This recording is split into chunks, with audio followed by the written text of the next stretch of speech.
Non esiste una legge ad oggi che vieta il transito, ma non possiamo neanche farci massacrare dall'opinione pubblica. Con questa spiegazione l'amministratore delegato di MSC Crociere Gianni Onorato ha annunciato la decisione della compagnia di ridurre del 40% in termini di capacità dei passeggeri la propria presenza a Venezia nel 2016.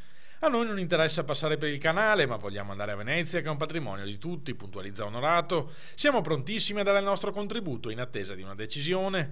Nel frattempo quindi ridurremo i passaggi in laguna a fronte di un aumento della presenza del 5% nel Mediterraneo e del 5% nel nord Europa. Il messaggio tra le righe è chiaro ed è un invito a fare presto, arrivato 24 ore dopo la presentazione del progetto detto Tresse Nuovo su cui puntano Comune e Autorità Portuale e contro il quale si scagliano naturalmente gli onnipresenti militanti del Comitato No Grandi Navi.